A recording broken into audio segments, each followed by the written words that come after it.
Olá, espero que todos estejam bem.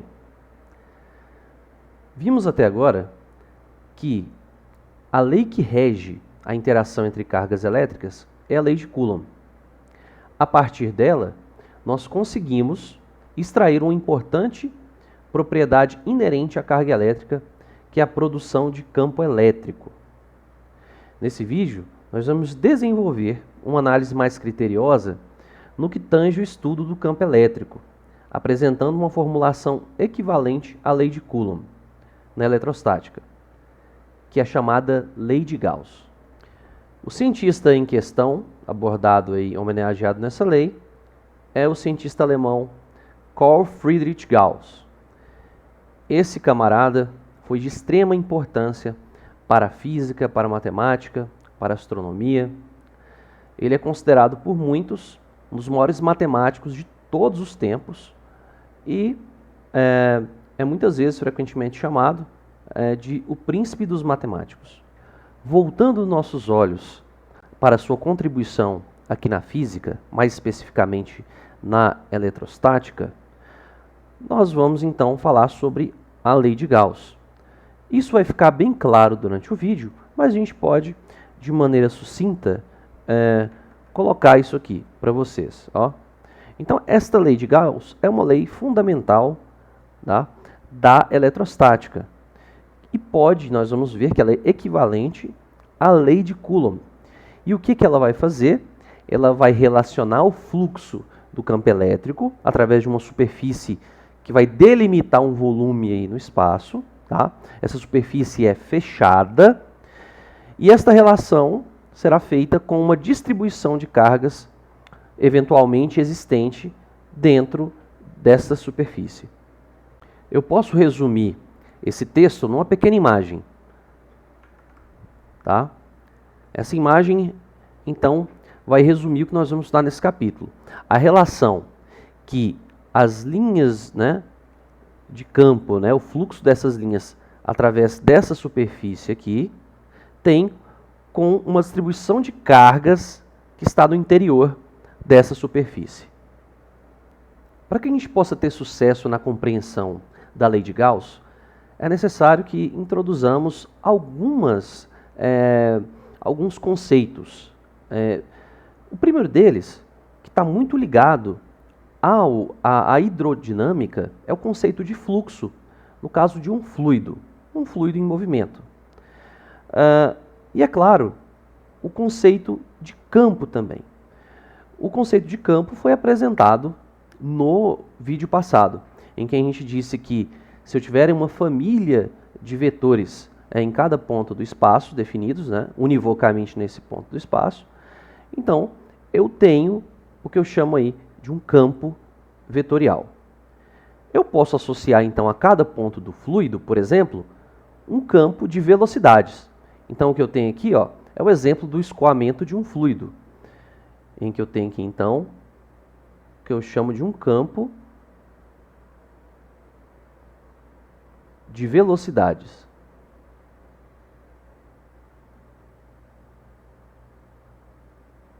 Então vamos lá, a partir deste campo de velocidades, onde essas setas azuis representariam a velocidade de um fluido escoando, agora nós precisamos definir agora o conceito de fluxo. Vamos lá.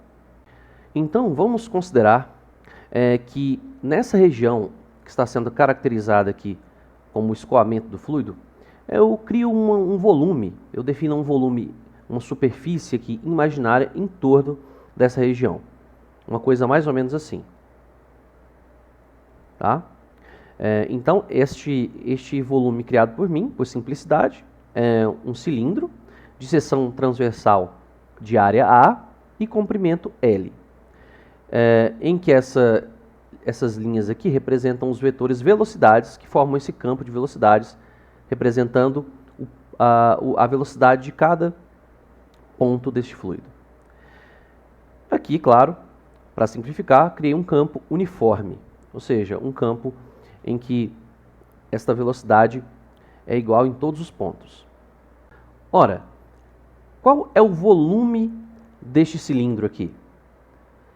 Este cilindro imaginário, que parece um cano, ele tem volume ΔV, que é igual à área da seção transversal A vezes o comprimento L.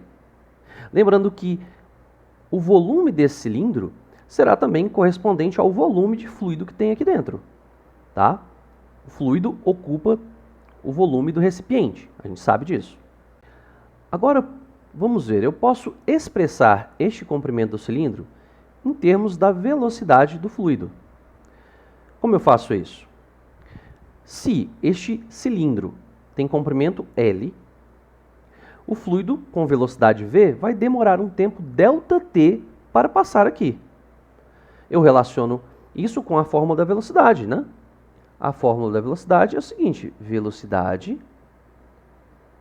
será o comprimento sobre ΔT, que é o tempo gasto, tá, para fazer este movimento.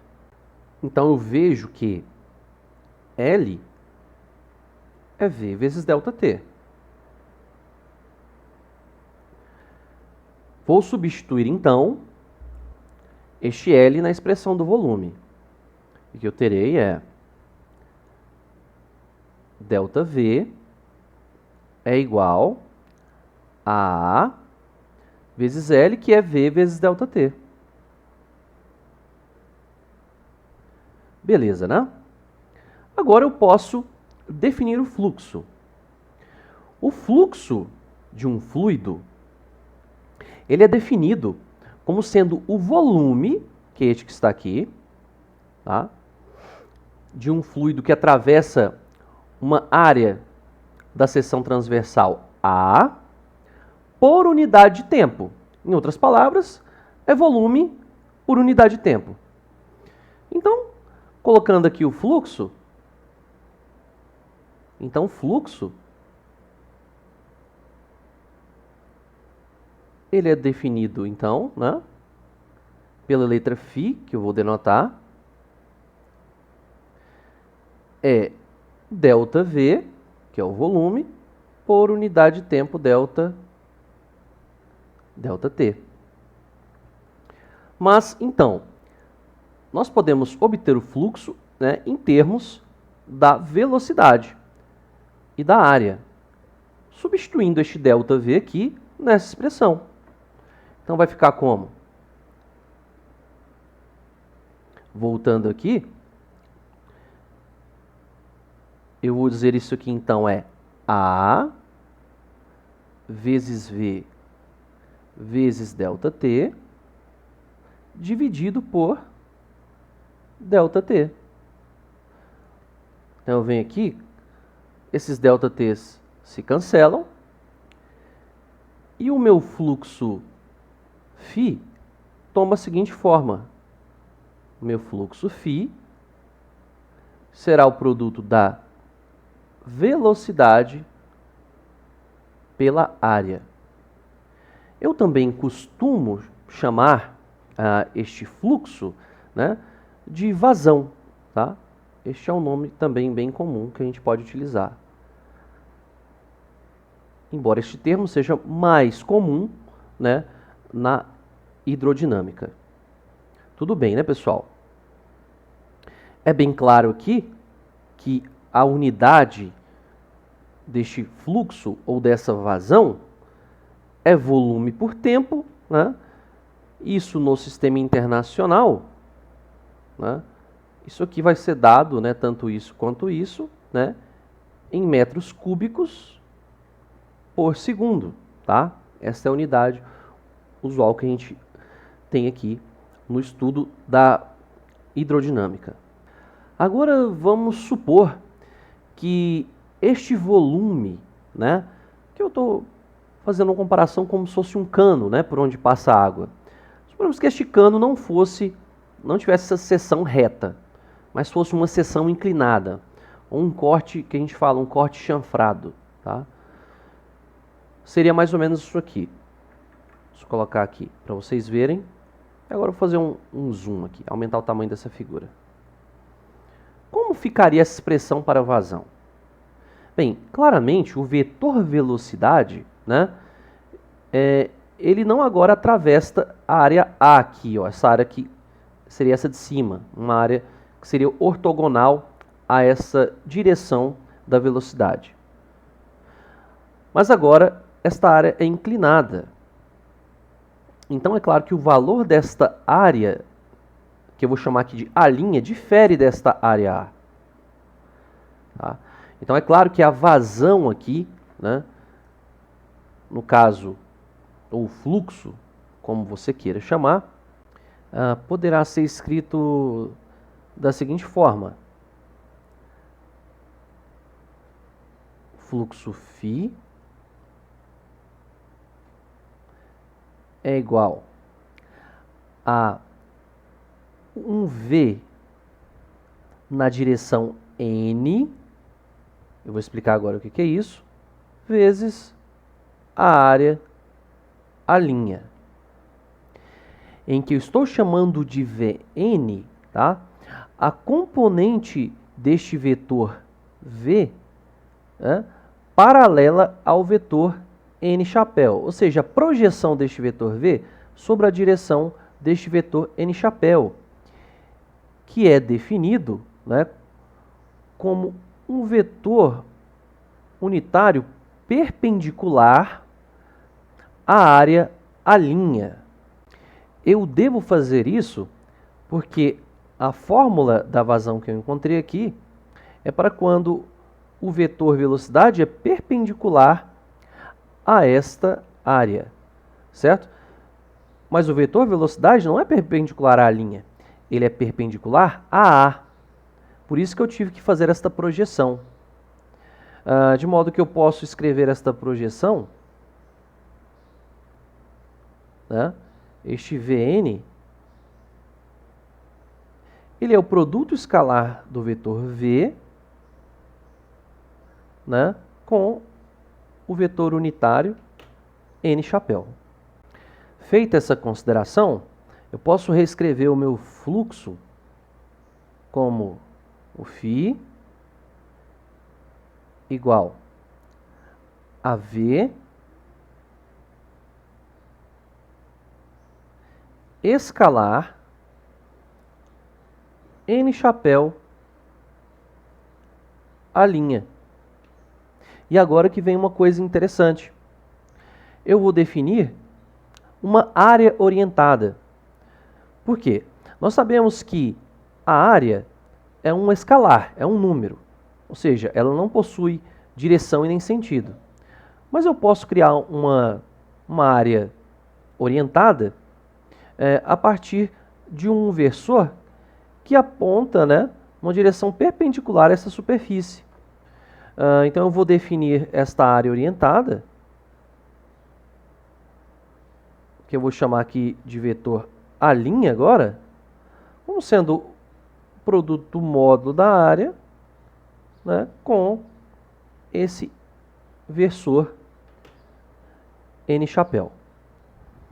Então eu posso escrever, por fim, o fluxo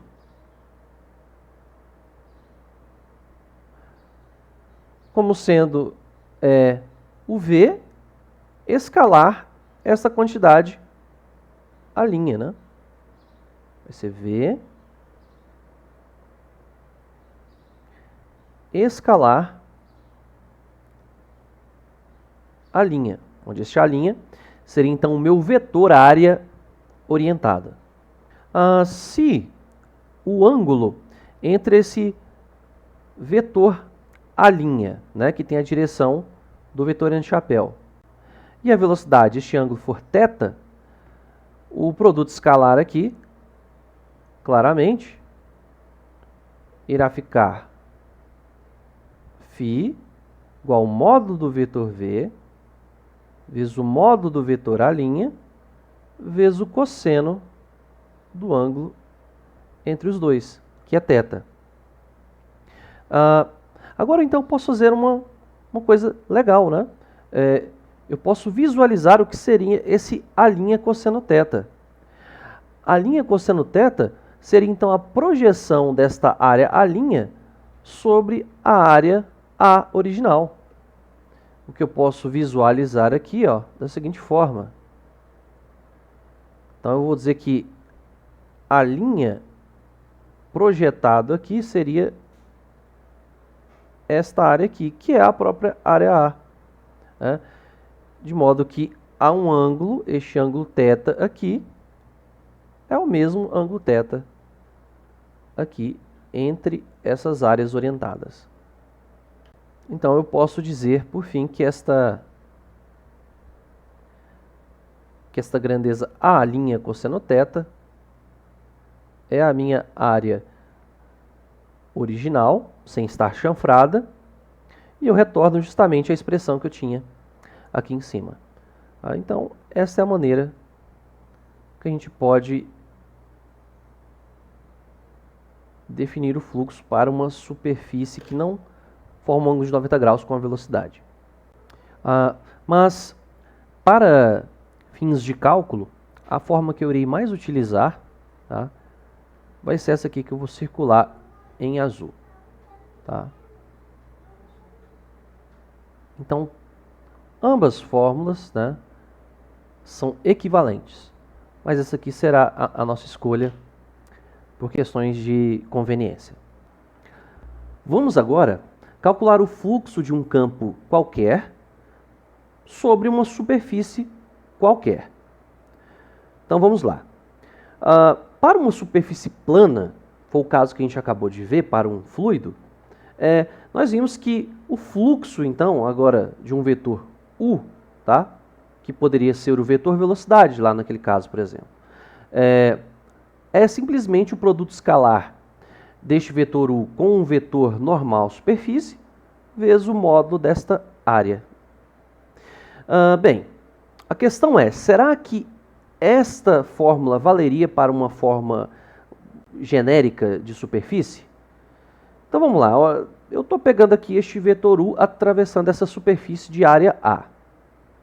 Talvez você não note aqui, não está em perspectiva, mas se você se lembrar da definição do versor n, que é o nosso vetor unitário normal à superfície, né, e aponta sempre para fora dela, né, vamos lembrar bem, eu vou fazer um recorte aqui dessa mesma superfície e notar que essa superfície, por não ser plana, ela tem um formato qualquer, o seu vetor unitário n chapéu vai ser definido de maneira diferente para cada ponto dessa superfície. Por exemplo, peguei esse recortezinho que tem área aí ΔA1. O versor n vai estar apontado para cá, né? Já aqui, vamos pegar mais aqui na parte de baixo, por exemplo, se eu pegar agora uma areazinha ΔA2, o seu vetor unitário, que é perpendicular a esta superfície, a este trecho aqui dessa área, vai estar apontada para cá. Então, nós vemos que essa expressão aqui vale para uma área plana, né? Ela não vale para uma superfície como essa toda irregular. Então, qual seria a solução para generalizar essa expressão? Ora, basta seguir a ideia que eu tive aqui. Eu vou picotar esta minha superfície em pequenas áreas, para cada qual haverá um vetor unitário definido a ela. Como aqui. Então, farei cortes e aqui agora eu terei várias areazinhas ΔA, né? E cada areazinha vai ter um vetor unitário n chapéu. Então, como é que vai ficar a generalização dessa expressão? Eu vou dizer que se eu fizer uma soma de todas essas áreas aqui, né, multiplicadas, né, escalarmente pelo vetor u, que eu vou ter aproximadamente o fluxo total, né? O que isso significa? Então, eu vou dizer que o fluxo do vetor u, agora numa boa aproximação, ele será o seguinte: a soma em i até n quadradinhos, né, que tiverem aí, essas areazinhas que eu estou cortando aqui, tá? De u escalar ni chapéu, ou seja, este índice i, é porque cada área aqui vai ter um versor diferente, vezes a área delta AI de cada um desses meus quadradinhos aqui. Então, o que eu acabei de obter é uma expressão, uma boa aproximação para o fluxo do vetor U sobre essa superfície de área A. Mas, como eu poderia transformar este resultado aproximado num resultado exato? Ora, vejamos. Esta minha aproximação se tornará cada vez mais refinada se eu fizer com que o número desses cortes aqui, este número n, vá para um número muito grande, infinito. E, consequentemente, a área de cada um desses recortes ficará cada vez menor e assim eu teria um erro no cálculo cada vez menor. Tá? E assim, eu teria a seguinte situação.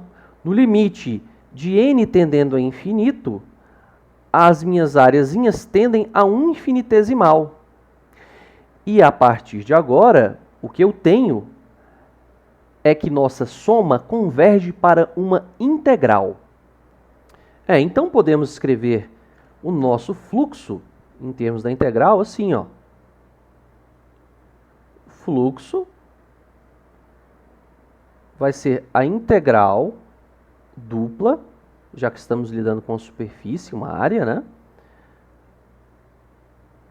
U escalar n chapéu dA.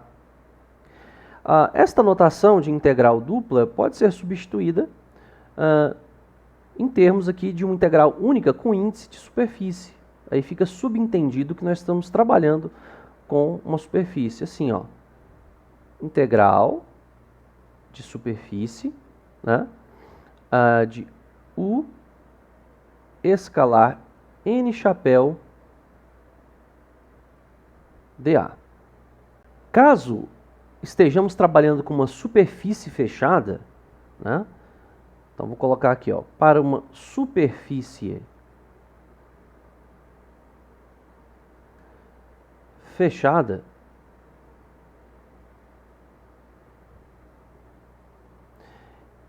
este fluxo fica com a seguinte notação na integral.